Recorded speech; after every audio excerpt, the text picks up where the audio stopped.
네, 협상가 류전 변호사입니다. 오늘은 협상책을 한 권 소개를 해보려고 해요. 제목은 승자의 언어라는 책이고요.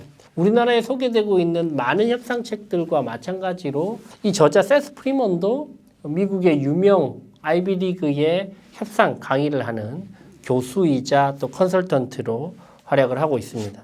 보니까 뉴욕대학교 스턴 경영대학원과 컬럼비아 대학교 국제공공정책대학원에서 협상을 가르치고 있고 학생들로부터 좋은 반응을 이끄는 그런 강의로 알려진 그런 저자인데요. 저도 이제 올해 초에 이 승자의 언어라는 책을 읽어보면서 꼼꼼히 한번 보니까 실질적으로 여러분들께서 협상을 하실 때 좀 참고해 보시고 적용도 해 보실 만한 내용들이 꽤 많이 있어서 여러분들께 소개를 해드리고 또 마침 리더스북이라는 출판사에서 여러분들이 이 영상을 보시고 댓글을 남겨주시는 분들을 추첨해서 17분께 이 협상책을 선물로 직접 보내드린다고 해요. 그래서 여러분들 이 영상을 보시고 어떤 부분이 인상 깊었고 내가 왜 이 책을 한번 읽고 싶은지에 대해서 간단하게 댓글을 남겨주시면 여러분들 추첨해서 여러분들 1월 중으로는 여러분들이 직접 받으실 수 있게끔 주소지로 저희가 배송까지 해드리도록 하겠습니다. 자, 승자의 언어. 결국 원하는 것을 얻는 사람들의 15가지 도구입니다. 첫 번째가 저는 먼저 굉장히 강렬한 그런 표현들이 있더라고요.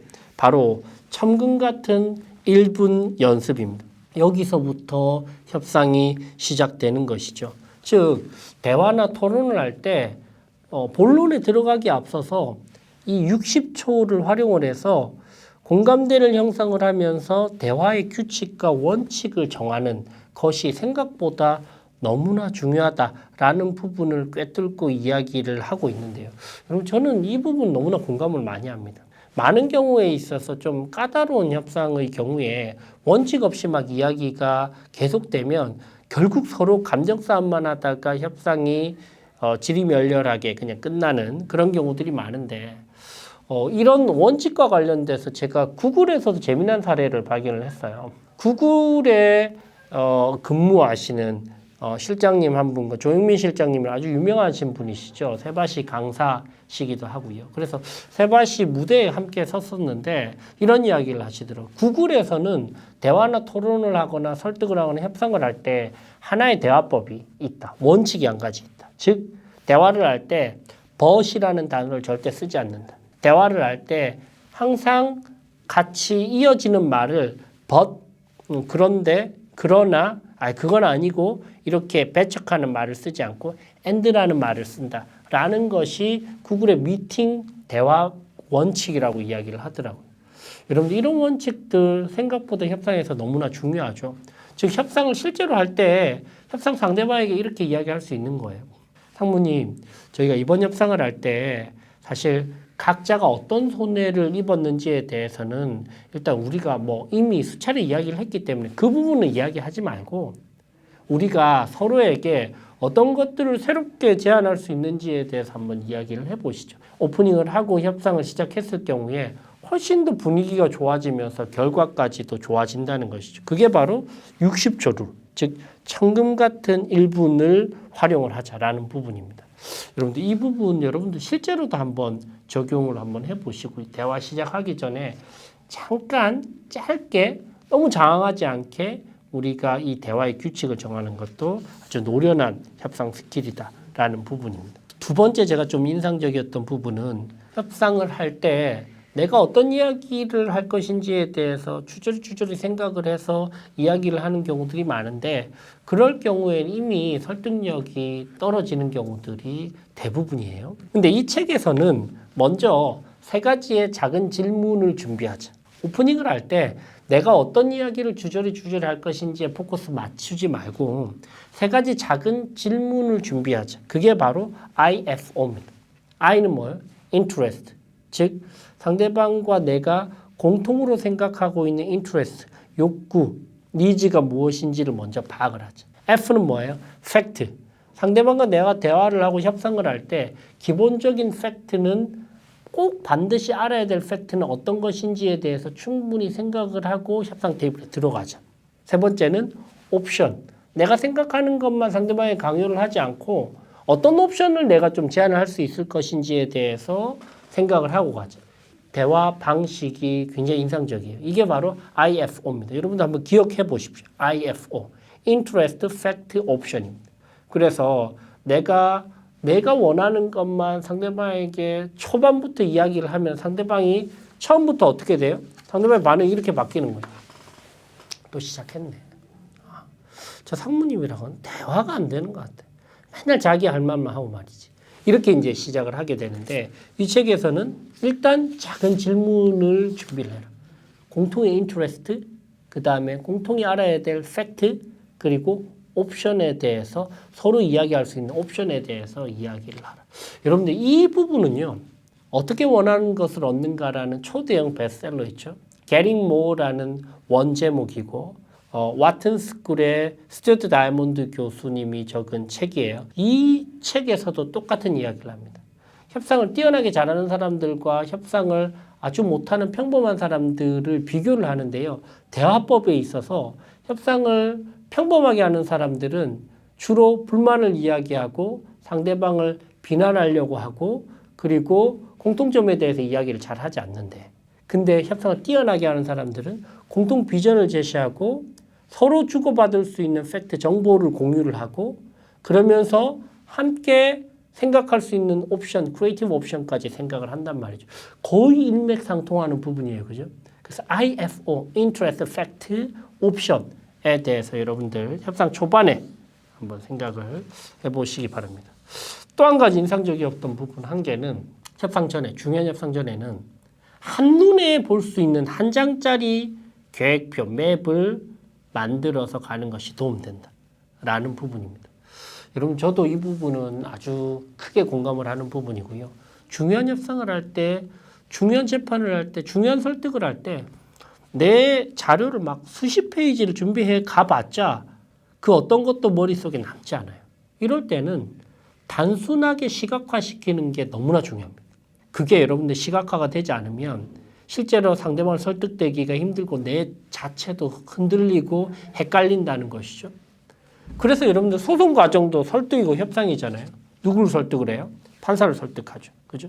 그럴 때 굉장히 임팩트 있는 방법 중에 한 개가 복잡한 사건일수록 그걸 어떻게 간명하게 표로 만들어서 재판장에게 법원에 제출을 할 것인가. 이 부분이 생각보다 설득력을 확보하는 데 굉장히 중요합니다. 그래서 한눈에 파악할 수 있는 그런 이미지와 계획표를 준비하자라는 부분도 여러분들 실무적으로 한번 활용해 보시기 바랍니다. 그리고 여러분들 5장에는 협상 연습과 관련된 부분이 언급되어 있는데요. 여러분들 내가 이렇게 IFO를 준비를 하고 그리고 60조 룰을 만들고 한눈에 파악할 수 있는 그런 정보들까지 딱 마련을 했는데 실제로 연습이 제대로 되지 않으면 제대로 협상을 하기가 쉽지가 않아요. 평소에 내가 협상을 너무 많이 했던 사람이면 모르겠는데 만약에 그렇지 않다고 하면 세 가지 협상 연습 방법이 있다고 언급을 하고 있습니다. 첫 번째, 경험 많은 동료를 찾아라. 내 주위에 내 친구, 내 가족 중에 내 지인, 내 동료 중에 협상과 관련된 경험이 많은 사람. 특히 여러분들 롤플레잉을 하는 거 너무나 생산적인 방법이죠. 롤플레잉을 할 때 여러분 하버드 로스쿨 협상 프로그램을 제가 2016년도에 이제 프로그램 참여를 해서 이수를 했는데 실질적으로 그 프로그램의 80%는 전부 다 사실 롤플레잉. 미국에 있는 유수의 협상 교육기관의 대부분은 그 시간에 80%를 롤플레잉 하는 데 쓴단 말이죠. 그만큼 협상은 경험 중심적이고 그리고 역할 중심적이기 때문에 여러분들이 내 머릿속에 모든 것들이 다 들어가 있다고 하더라도 꼭 한번 롤플레잉을 해보시고요. 심지어 여러분들 시간이 있으시면 내가 상대방의 역할을 하면서 롤플레잉 하는 건 생각보다 도움이 많이 됩니다. 내 역할을 하는 게 아니고 상대방 역할을 하고 나와 롤플레잉 하는 내 동료가 내 역할을 하는 경우. 그럴 경우에 딱 깨우치게 됩니다. 그 김상무님이 그렇게 이야기했던 게 바로 이런 부분 때문에 이렇게 이야기를 할 수밖에 없었구나. 그때 완전히 역지사지가 그냥 체감되게 될 수 있다는 것이죠. 그래서 여러분들 역할 분담을 나누어서 동료들과 한번 이야기를 해보시고요. 두 번째는 그럴 수 없다면 혼자 연습을 하되 요즘은 여러분들 녹음이나 영상이 쉽잖아요. 옛날에는 뭐 엄청 거창한 카메라들이 필요했지만 요즘은 핸드폰만 있으면 다 되잖아요. 그죠? 그래서 여러분들 혼자 연습을 하실 때는 녹음이나 녹화를 하는 것도 방법이실 것 같아요. 마지막으로 인상적이었던 그런 부분. 8장에 나오는 들어주는 사람이 되라. 협상을 할 때도 마찬가지입니다. 우리나라의 대부분의 사람들이 협상을 할 때 본인이 이제 대화를 지배하는 경우들이 많아요. 그러니까 많은 리더들이 착각을 하는 것 같아요. 대화 시간이 늘어나면 설득력이 높아진다. 절대 그렇지 않거든요. 여러분들 생각을 해보십시오. 내가 상대방과 대화를 하는데 95%를 상대방이 이야기를 하고 있으면 설득력이 있을까요? 절대 설득력이 없어요. 짜증나죠. 듣고 싶지 않죠.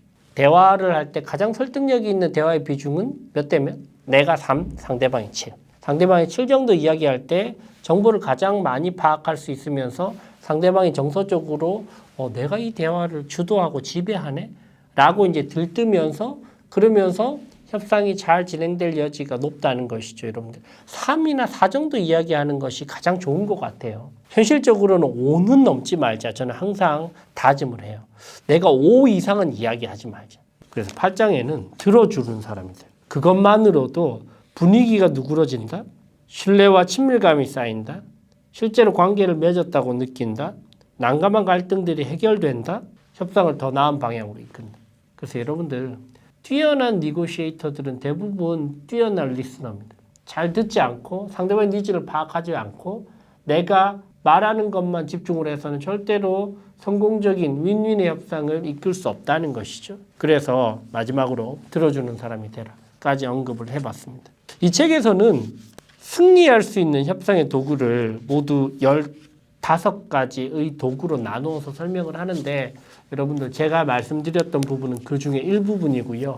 여러분들 한번 이 책을 읽어보시면서 하나하나 여러분들 실무에 적용할 수 있는 부분들이 어떤 것들이 있는지 한번 살펴보시기 바라고 이 책과 함께 언급드렸던 어떻게 원하는 것을 얻는가 아니면 류재현 변호사의 협상 바이블 아니면 사람은 무엇으로 움직이는가 이런 책들 한번 참고해 보셔도 도움이 되실 것 같습니다. 지금까지 협상가 류재현 변호사였습니다. 감사합니다.